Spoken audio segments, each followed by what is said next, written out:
Allocution de M. François Sauvadet, président du conseil départemental de Côte-d'Or, ancien ministre. Monsieur le maire, monsieur le préfet de région, messieurs les députés, mesdames les sénatrices et sénateurs, les officiers généraux, salut nos représentants de nos armées qui sont ici et de redire ensemble notre confiance dans les missions qu'ils conduisent, salut aussi nos représentants de la gendarmerie. Et comme vient de le faire le maire, c'est avec une émotion toute particulière que nous sommes rassemblés aujourd'hui, parce que c'est le 80e anniversaire de cette jonction historique, vous l'avez rappelé, entre la deuxième division blindée et la première division de la France libre le 12 septembre 1944. Cette jonction, elle restera, pour notre histoire, un symbole puissant sur le chemin qui a conduit à notre liberté, la liberté de l'Europe. Ce jour-là, sur la terre côte-d'orienne, s'est écrite une belle et grande page d'histoire de notre pays, une histoire qui avait été ouverte le 18 juin 1940 par le général de Gaulle. Et mes premières pensées, comme vous tous, je l'imagine, ce sont pour tous ces hommes, ces femmes, ces volontaires, ces engagés, ces résistants de la première heure qui ont d'abord et avant tout refusé la fatalité. Je pense à tous ces compagnons de la libération qui se sont retrouvés dès les premières heures à l'appel du général de Gaulle, un appel à s'unir autour de cette volonté de résister et de ne pas subir l'asservissement. Alors que tout semblait perdu, les hommes, ces femmes ont fait le choix du combat des 40. Ils se sont engagés pour une France libre aux côtés des Alliés. Leur parcours sera marqué par des combats sans répit, meurtris par la perte d'hommes. Ils ont affronté des moments tragiques, des affrontements parfois fratricides, comme à Dakar en 1940 au Levant en 1941 face à des anciens frères d'âme restés fidèles à Vichy. Les événements douloureux n'ont fait que renforcer leur détermination à libérer la France. Oui, mesdames et messieurs, ils n'ont jamais renoncé, jamais douté. Le retour sur le sol national est un tournant décisif dans l'histoire de la France. En fait, chacun le sait, c'est le destin de notre pays, qui s'est joué en Normandie, en Provence, unis par la force de leurs idéaux, prêts à avancer, à se battre pour la liberté, une ère de paix. Ils ont contribué à forger notre histoire que nous traversons depuis 80 ans. Paris libéré le 5 août, Marseille le 29 août, Lyon, jusqu'à cette jonction de nous. La libération de la Côte d'Or fut une épreuve aussi de sang et de feu pour les habitants, marquée par des combats acharnés. Il y a eu de lourds sacrifices. De nombreux fils et filles de nos terres ont payé de leur vie pour que notre liberté soit reconquise. Chaque village, chaque commune, chaque forêt a connu son lot de drame face à l'ennemi, prêt à tout dans la déroute. Les chiffres sont glaçants. 317 internés, 962 déportés, 190 résistants tués au combat, 237 fusillés. Alors je tiens aujourd'hui à exprimer toute mon admiration. Ce que j'appelle des héros, le mot n'est pas trop fort. Tous ces combattants de la première heure qui ont fait le choix de la liberté face à l'asservissement. Je souhaite aussi rendre un hommage tout particulier à ces frères d'armes venus d'outre-mer et d'Afrique, dont le courage et la détermination ont marqué l'histoire. Sans leur engagement, la France, sans doute, n'aurait pas été à la table des vainqueurs. Cet engagement de tous, il a contribué à forger le destin d'un pays et celui du monde. Alors, ce que nous commémorons aujourd'hui est plus une simple étape. C'est le symbole de l'unité de la France retrouvée. Et je tiens en particulier à rendre hommage à un des derniers témoins de cette tragédie, Georges Andriès, ancien combattant du 1er régiment d'artillerie de la 1re DFL, 44-45, et qui nous fait l'honneur d'être présent aujourd'hui. Une autre personne, monsieur, vous avez incarné cet esprit de la distance, ce refus de la défaite, ce refus de l'abattement, ce refus de la résignation. En résistant, en vous engageant, monsieur, vous nous avez légué un héritage précieux, un héritage qui apporte pour nous la liberté, qui porte pour nous la dignité. Et le message que vous nous laissez, c'est un puissant message d'espérance. Ce message, c'est alors que nous traversons tant d'incertitudes, tant de guerres parfois à nos portes, tant de courants extrémistes qui violentent notre histoire, eh bien vous nous avez prouvé ce message puissant, c'est que rien n'est jamais perdu tant qu'il se trouvera des hommes et des femmes pour se lever et défendre tout simplement les valeurs de notre belle République. Oui, l'actualité de votre engagement, c'est que ce message résonne encore plus singulièrement en 2024. Parce que jamais vous n'avez cessé de croire à la victoire de notre pays. Jamais vous n'avez capitulé, baissé les bras. Oui, vous nous avez donné un véritable exemple, monsieur. Celui de la ténacité, celui de l'abnégation, celui de l'audace, celui de la confiance dans la nation et du refus de la fatalité. Alors oui, ici, 80 ans après, pour évoquer ces événements du passé, je le redis, ce ne sont pas des événements du passé. Il s'agit de préserver, de transmettre la leçon que vous nous laissez. Parce qu'à travers la mémoire que nous honorons, ce n'est pas simplement la mémoire de victimes et de leurs familles, mais à travers cette mémoire, c'est l'engagement que nous devrons faire vivre aujourd'hui, ce qui a fait la grandeur de notre pays hier, la liberté et l'égalité. Je termine en disant que la mémoire n'est pas qu'un simple souvenir. La mémoire, pas qu'un simple devoir. C'est un lien vivant entre le passé et le présent. Transmettre cette mémoire, c'est cultiver un héritage de valeurs qui doivent nous guider. C'est pourquoi je tiens aussi à saluer la formidable présence de nos anciens combattants, le formidable travail des associations d'anciens combattants et des écoles dans la sensibilisation des jeunes générations à notre histoire commune. Alors oui, monsieur, le meilleur hommage que nous pouvons rendre à travers vous à tous nos combattants pour la liberté, c'est de poursuivre ce chemin que vous avez tracé et qui est passé par Meaux-sur-Seine. Ce chemin, cette commémoration de la Jonction est un appel à l'unité des Français de l'Europe. Parce que vous avez eu un courage encore plus fort que celui de vous battre. Vous avez eu le courage de vous tendre la main pour construire la paix et ouvrir un espace de sérénité et de sécurité en Europe. Ma génération vous doit énormément. Je crois que dans notre histoire, jamais nous n'avons connu une période de 80 ans sans guerre sur notre terre, bien sûr notre terre. Alors oui, notre devoir aujourd'hui vis-à-vis de vous, c'est de défendre la liberté, de lutter pour un monde plus juste, plus fraternel, à l'image de notre République. Pour moi, l'une des plus belles phrases du général de Gaulle, c'est celle qu'il avait prononcée le 11 novembre 1942.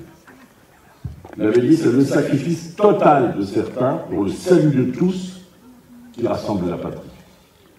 Alors à nous tous, aujourd'hui, pour ces 80 ans, de former le serment de ne pas oublier ce sacrifice total, parce que ce sacrifice total doit rester l'engagement de chacun d'entre nous pour que vive la République et que vive la France. À l'audition de M. François Vigny, préfet de la région Bourgogne-Franche-Comté, préfet de Côte-d'Or. Monsieur le maire, merci de nous accueillir dans votre commune.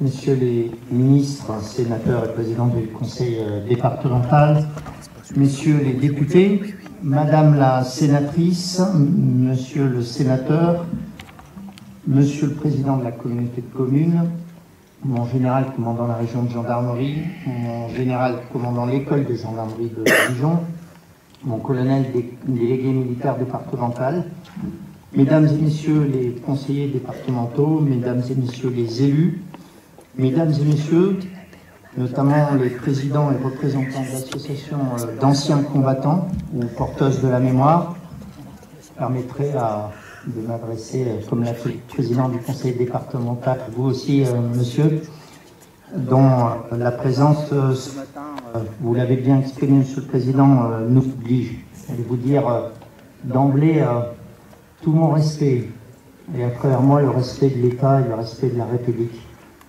pour ce que vous avez fait. Et ce que vous avez fait nous oblige. Il y a donc presque 80 ans, quelques jours près, une petite commune du nord de la Côte d'Or, de quelques 200-250 âmes, allait devenir au cœur d'un après-midi de fin d'été l'écrin d'un fait militaire marquant et entrer ainsi dans l'histoire de la Seconde Guerre mondiale et notamment pour la France. Presque 80 ans, car c'est un fait, c'est le 12 septembre que nous avons témoignage de cette scène. Les détails historiques qui nous ont été rappelés sont symboliques, significatifs, et le temps ne les a pas érodés. Il y a 80 ans, les transmissions dans les armées n'étaient pas ce qu'elles sont aujourd'hui, mon général. Il n'y avait pas de téléphone portable. Il y avait une radio de campagne qui fonctionnait ou pas. Il n'y avait pas les réseaux sociaux pour la population qui lui permettaient d'accéder en détail et en direct aux informations et aux autres événements. Imaginons, alors que notre pays est occupé depuis plus de 4 ans, alors que la population n'a accès qu'à une information qui était contrôlée et censurée, entrecoupée, il est vrai, de brefs messages, parfois codés émis par la BBC, imaginons la réaction qui a pu être celle des Nodéennes et des Nodéens cet après-midi et du maire, du premier d'entre eux, le 12 septembre 1944, en voyant se rencontrer des soldats ayant débarqué en Normandie et ceux qui avaient débarqué en Provence, qui étaient remontés depuis le sud. Pour les habitants de ce secteur, ce 12 septembre, l'information était là, elle était bien vivante, face à eux, concrète, sans censure, sans propagande. La libération de la France était en marche. Alors que ce 12 septembre 1944, les villes de Vesoul, de Rochefort, du Havre sont enfin libérées, ici à Naux-sur-Seine ne se joue pas un fait d'armes proprement dit, mais une accélération du compte à rebours, salvateur, initié le 6 juin 1944 sur les plages de Normandie, lui-même continuateur du 18 juin 1940, et confirmé bien sûr le 15 août par le département de Provence. Alors que ce 12 septembre 1944, le président du gouvernement provisoire de la République française, Charles de Gaulle, présente le programme du gouvernement d'une union nationale qu'il a constitué 3 jours plus tôt au cours de son célèbre discours au Palais de Chaillot et radiodiffusé dans tout Paris. Ici à Naux-sur-Seine, c'est la rencontre non seulement de 2 armées, mais aussi de 2 hommes, 2 généraux, compagnons de la libération, qui seront élevés à titre posthume à la dignité de maréchal de France. 2 parmi les 4 qui deviendront maréchaux au titre de la Seconde Guerre mondiale. Il s'agit bien entendu d'une part du général Leclerc, qui après avoir débarqué en Normandie le 1er août participa activement à la libération de Paris, sera aux côtés du général de Gaulle pour descendre les Champs-Élysées, puis ensuite il libérera Strasbourg, honorant ainsi le serment de Couffran. Et puis d'autre part du général de Latte de Tassigny, à la tête de l'armée B, dite l'armée d'Afrique, qui débarquera en Provence et entamera la libération du sud-est de la métropole, puis remontera par la vallée du Rhône et poursuivra par les Vosges et l'Alsace. Et à travers, bien sûr, ces 2 généraux, c'est tous ceux qu'ils commandaient et qui se sont engagés parfois en y donnant leur vie. Le général de Latte, qui sera 24 heures après la signature de la reddition de Reims, le représentant français à la signature de la capitulation allemande de Berlin, le 8 mai 1945, aux côtés d'Eisenhower, Zhukov et Montgomery. Jonction de 2 armées, de 2 destins, de 2 hommes, 2 chefs de guerre, qui joueront tous les 2 un rôle déterminant dans la libération de notre territoire. Tous 2 étaient éperdument attachés à la France et à ses valeurs, tout comme leurs hommes. Leur engagement sera sans faille, tout comme leur énergie et leur courage à permettre le retour à la paix et à la liberté. Leurs différences, elles existaient, mais finalement elles se compléteront au service du pays. Et en ces dernières heures de ce conflit, se jouait bien plus qu'un simple arrêt des combats, bien plus qu'une seule libération du territoire national. Il s'agissait alors de concevoir et de poser les bases d'une future Europe de la paix. Quel exemple pour nous! C'est donc ici à Naux-sur-Seine qu'a pris concrètement corps cette union. Naux-sur-Seine restera dans l'histoire comme le lieu de convergence entre les deux armées, mais plus encore comme le symbole d'une France en cours de cicatrisation après 4 années de douloureuses blessures, 4 années de larmes et de pleurs. Après avoir parcouru avec tant de succès, tant de distance depuis la Normandie et la Provence, avec l'aide essentielle, il faut le souligner, des forces françaises de l'intérieur, vous en étiez, de ces résistants, nul doute que pour la population, ce regroupement allait aboutir à une libération totale du territoire national, avec l'espoir confiant d'une victoire prochaine sur les armées d'occupation nazie, même s'il fallut encore patienter 8 mois. Au même titre que les débarquements de Normandie et de Provence, à l'instar des libérations de Paris et de Strasbourg, la jonction du 12 septembre 1944 de Naux-sur-Seine fait partie de ces dates essentielles, parfois méconnues, il faut le reconnaître, marquantes de la libération. C'est pour cette raison que nous sommes réunis, cette raison du souvenir, afin de rendre hommage, de remercier aussi, et d'entretenir cette mémoire qui est indispensable, et la présence des jeunes qui ont été si joliment mis en scène ce matin nous rappelle que l'éveil citoyen des plus jeunes est un ciment nécessaire de notre cohésion nationale. Ce 80e anniversaire, il est particulier. J'en profite pour saluer avec respect une nouvelle fois et une profonde reconnaissance la présence de M. Georges Bandriès et à travers vous, monsieur, de tous vos camarades de combat qui ne sont plus là, qui parfois sont tombés justement au moment de ces combats.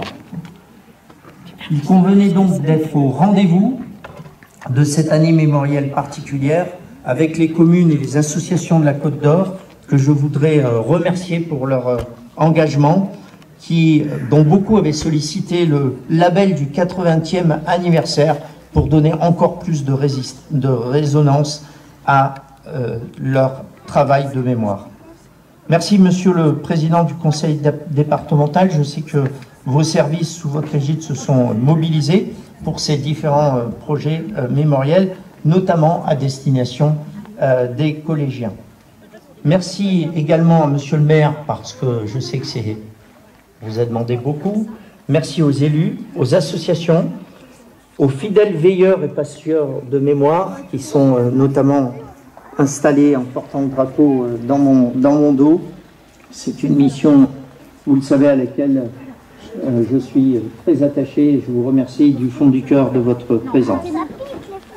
Elle est significative de la mémoire. Vive la République et vive la France. Vous avancez vers moi. Vous avancez. Non. Nous allons maintenant rendre hommage aux morts de la première DFL de la deuxième DB à travers un dépôt de gerbes par les associations Les Étompiers. Ce sera bien évidemment suivi de la sonnerie aux morts. Pendant cette sonnerie et pendant la minute de silence, vous veillerez à rester debout, découverts et silencieux. Debout!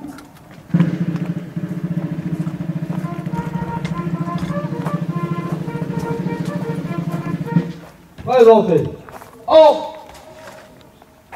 Dépôt de gerbes par M. Christophe Bayard, secrétaire général, et Mme Marie-Hélène Châtel, déléguée à la mémoire pour la Fondation de la France Libre. Suivi d'un dépôt par M. Philippe Javelet, Mme Liliane Rigaud, pour l'amicale de la première DFL de Côte d'Or. Le lieutenant-colonel Pascal Paumet, pour la délégation de Côte d'Or des anciens de la deuxième DB. Madame Joël Cornu, président d'honneur du comité de Côte d'Or de la Fondation Maréchal de l'Inde de Tassigny.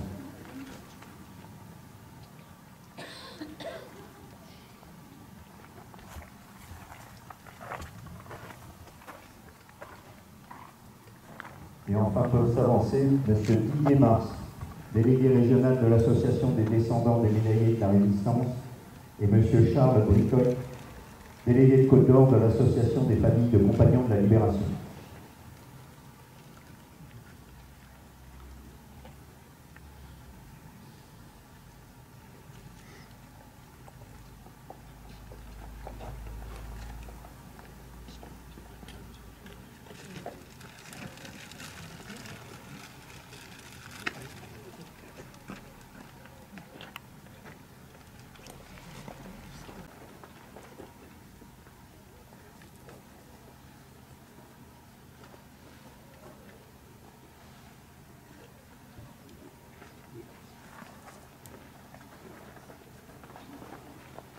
le lieutenant-colonel Frédéric Joubert, officier supérieur adjoint du 35e régiment d'infanterie, héritier des maquis de Bourgogne.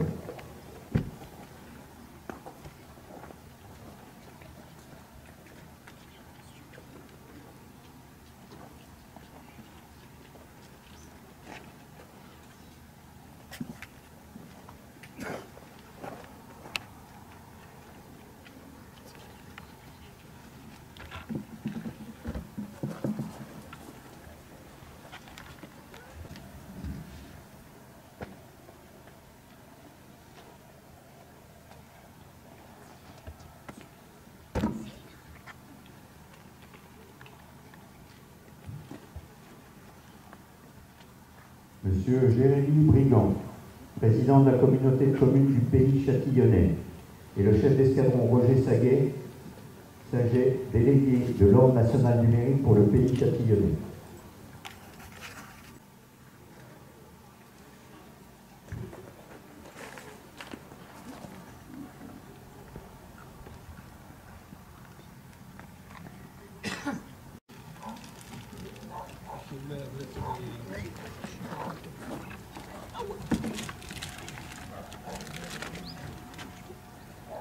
Alors maintenant, il s'agit de M. François Sauvadet, président du conseil départemental de Côte d'Or en Seine-Saint-Denis.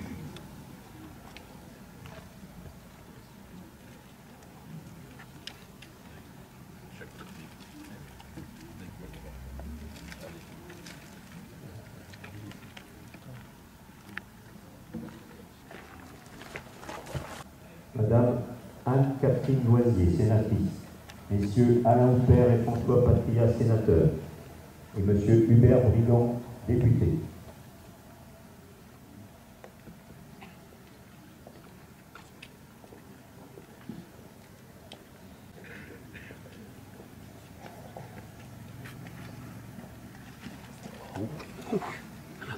Si personne ne tient, ça se dit.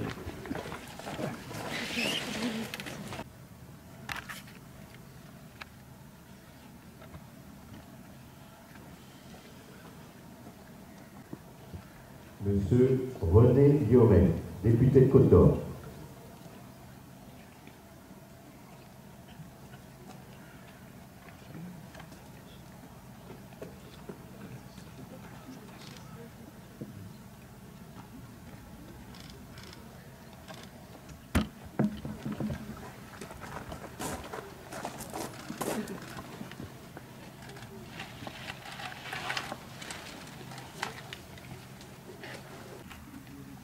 Monsieur Franck Robine, préfet de la région Bourgogne-Franche-Comté, préfet de Côte d'Or.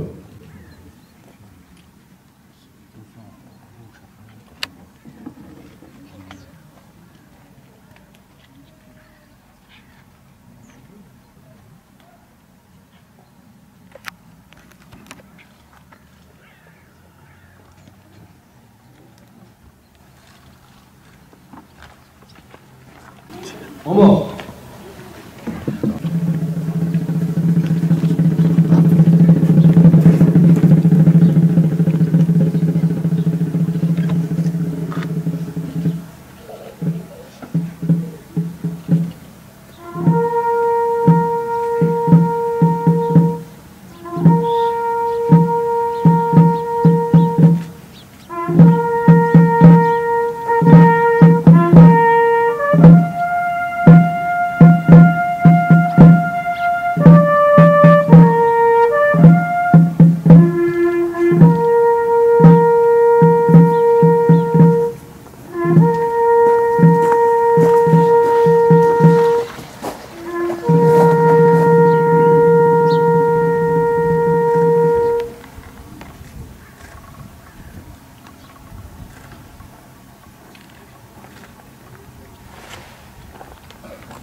Repos.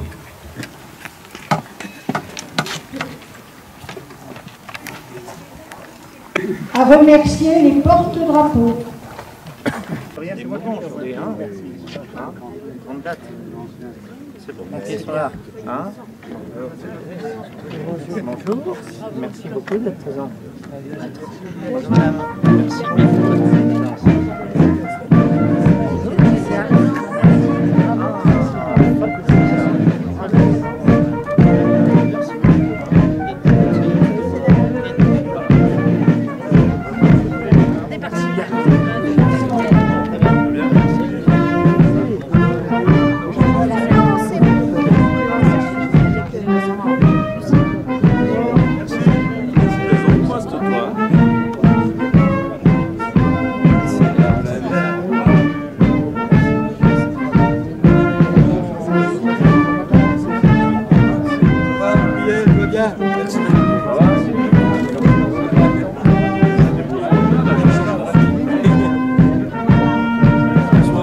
Ça va?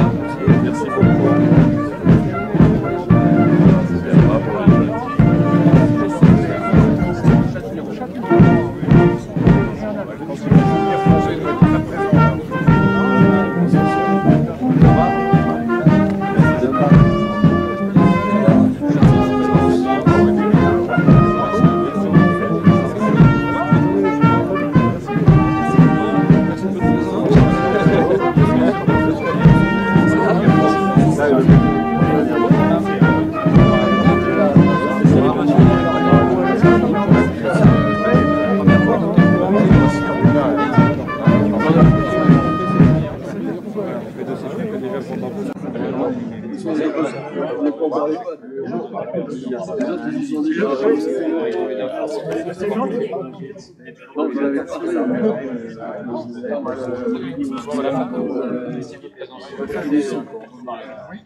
Merci. Alors, c'est bien. Oui.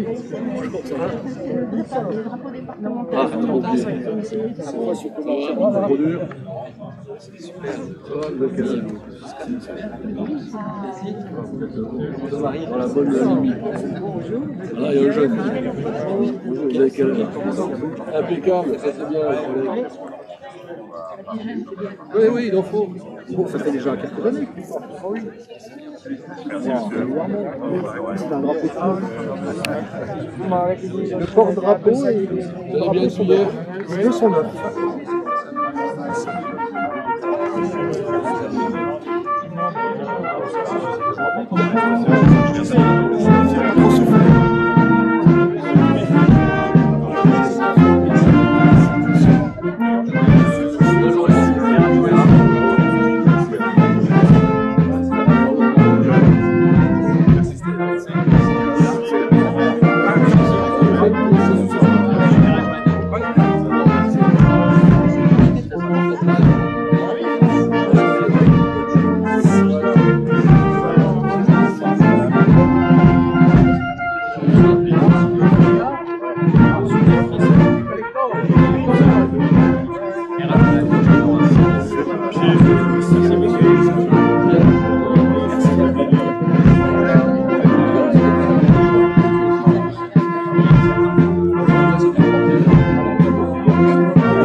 Bonjour, merci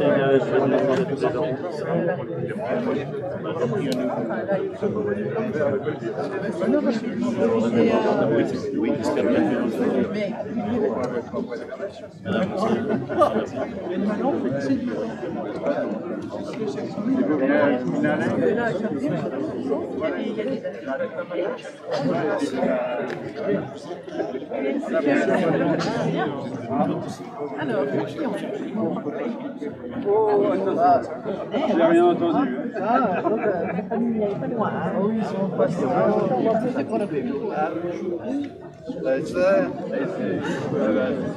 Madame,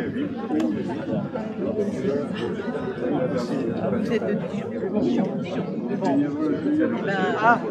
Bienvenue en terre châtillonnaise, dirons-nous. Ça va. C'est bien d'être là. Voilà. Ça vous dire, quand on voit les réponses tout de suite, C'est bien, je me donne de la très bien. Je suis moi très honoré de vous voir ici, parce que vous êtes parlé. Moi, j'ai 83 ans, 47 ans, je suis là. Merci, vous avez le devoir de s'assurer ici. Madame, écoutez, merci de votre présence.